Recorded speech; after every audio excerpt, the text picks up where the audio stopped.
It's been 100 days since Russia invaded Ukraine and the war shows no sign of ending. The Red Cross says the scale of destruction defies comprehension. The United Nations estimates more than 4,000 civilians have been killed and nearly 7 million people have left the country. And it's not clear how many soldiers each side has lost. Having failed to take the capital, Kyiv, Russia has scaled back its ambitions and is now fighting for control of Ukraine's eastern industrial heartland. Ukrainian President Volodymyr Zelenskyy says he remains confident of victory. It's been 100 days of war. But life in the capital Kyiv has returned to a state of relative normality. There are signs of the Russian invasion everywhere. And though people are getting on with life,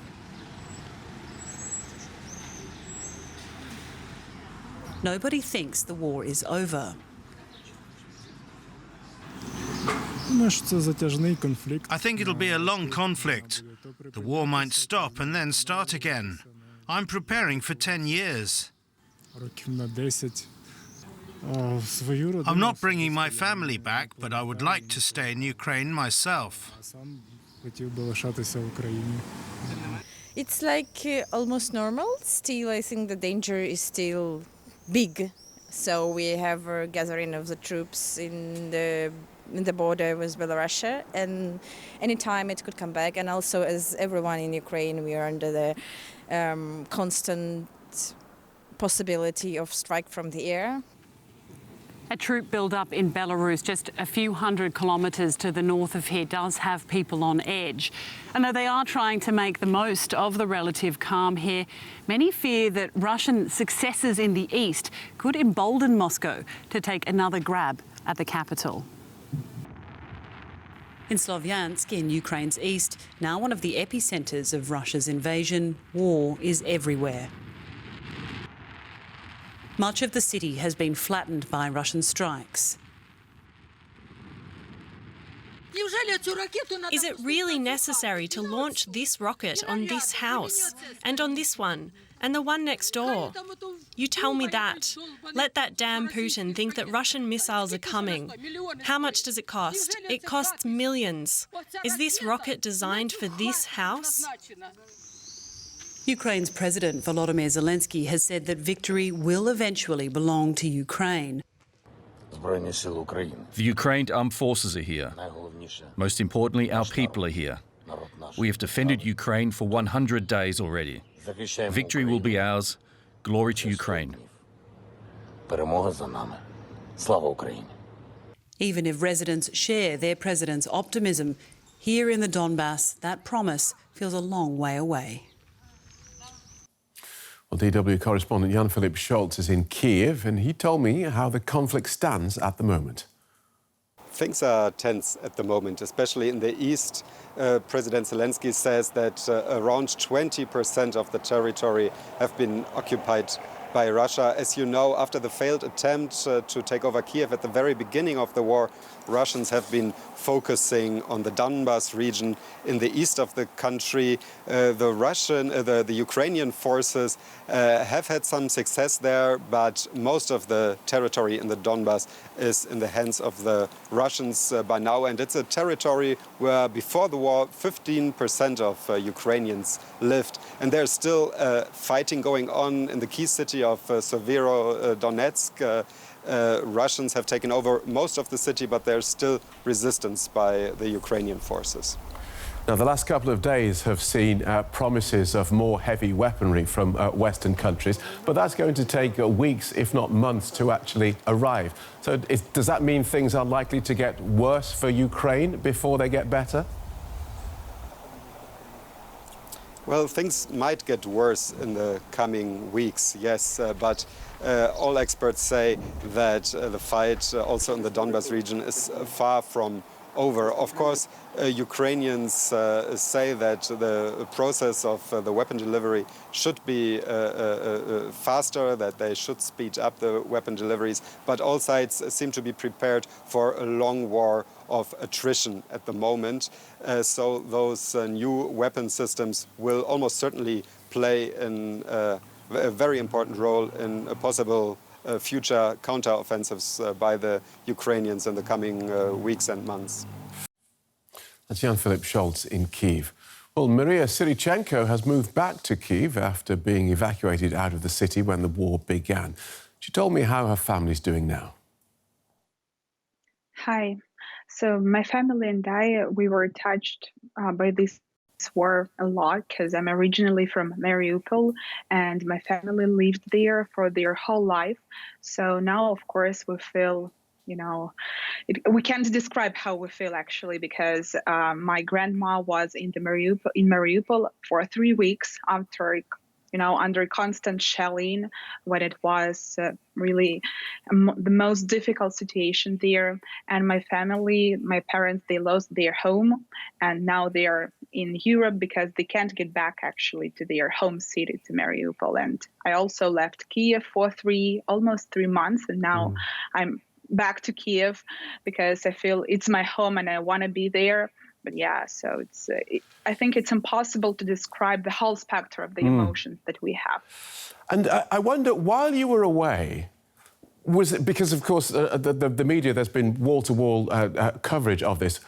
Did you avoid watching what was going on, or were you sort of glued to the set? We couldn't avoid watching what's going on because, it's my home, it's my nation, it's the people who live in my country, and you can't just get away from that. So we were constantly into all this flow of the news and what's going on because we want to help our country and we try to do whatever we could do in order to get the situation just a bit better, and we want to win, all of us. So that's why we can't get away from that. And now you're back in Kyiv. How does that feel? Do you feel safe? Personally, I feel relatively safe in Kyiv. Of course, we have regular air raid sirens, each day. Of course, there is a gas shortage, and in order to fill the tank, you need to wait, 2, 3, 4 hours sometimes to get the gas actually. But it's my home, and there are more and more people coming back to Kyiv. Unfortunately, many people with kids, they can't get back because still it's not safe. So they are staying in Europe or in western part of Ukraine. But when I get back to Kyiv, I realize that, it's the place where I belong, and I would be there for the future. And you mentioned your grandmother. You said that she was in Mariupol, which of course is now under Russian control. Have you heard from her? Yeah, finally we met after 3 months of war, and we evacuated her from the occupied territory. Now she's in the Kyiv region. And when we met, it was such a relief to see her healthy, to see that she's happy to be with us, to be in Ukraine. And when she started to describe all the horrors that she survived through when she was in Mariupol, I just cried, literally. So it's a difficult time for us, but now we are together. Okay, we wish you well. I'm glad that happened, and there's a happy ending to that. Thank you so much for joining us and sharing that with us, Maria Sirichenko. Thank you. And for more, we can now cross to Odessa in Ukraine and speak to security analyst Maria Avdieva from the European Expert Association. That's a think tank that promotes discussion of political, economic, social and security reform in Ukraine. Thanks so much for speaking to us here at DW. We've seen 100 days of destruction, and yet Ukrainians still seem to feel very positive that they can achieve a victory against Russia. How realistic would you say that this is, given the gains that Russia is making? Russia hasn't gained anything in this war because every goal that Putin has stated before the invasion, they have never achieved. They have never taken control over any Ukrainian major city. And I myself am from Kharkiv, and the Ukrainian troops recently managed to push Russians back further to the Russian border. areas around Kyiv were liberated. Here in Mykolaiv, also Ukrainian troops are now pushing Russians further into the territory of Kherson region. So the mood is very positive. We have losses, of course, and the fights are very heavy in Donbas region, but we also need more weapons. And when Ukraine receives more weapons, the weapon that has been that was announced recently, weapons from United States, the middle-range rocket systems and the anti-aircraft systems from Germany and other heavy weapons, it will be possible for Ukrainian troops to push Russians further, more quick, and to get to the victory faster. Maria, you have witnessed the war of aggression firsthand. Can you tell us how your life has changed over the last 100 days? Everything has changed. For me, that's completely different from the security analyst. I have now turned almost into the war correspondent, covering Russian war crimes and revealing the truth about what Russian troops have committed throughout the Ukrainian territory, because I have visited numerous liberated villages and towns after the Russian invasion, and I have witnessed what has the Russian troops done there, and also in my home city, the constant bombardments and shelling with the cluster munition, which I have witnessed numerous times. Now it's Mykolaiv, which is every day under the shelling by the Russian rocket system. So I now see my role in revealing the truth and showing people around the world what is happening in Ukraine, so that Ukraine will get more support and we will get to the victory sooner. Can you tell us, for you, what's been the most surprising thing about this war, both in a negative sense, maybe also in a positive sense?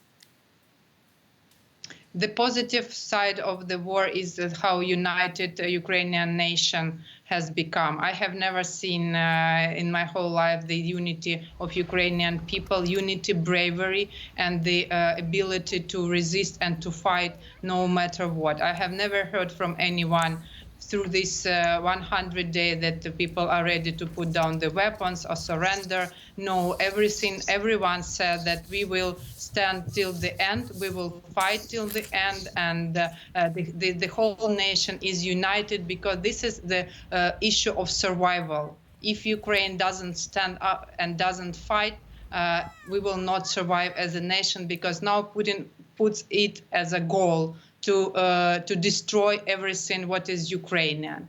And as for the bad moments, of course, the cynical and how barbarian the people can be. I mean, the Russian troops, I could never imagine that we will see what we have seen in Bucha and Irpin, in Mariupol now, because after the end of World War II, we all were thinking that now everything is different.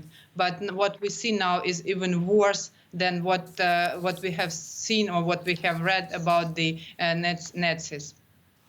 Maria Avdiivna joining us from Odessa in Ukraine. Thank you so much for your time. Thank you.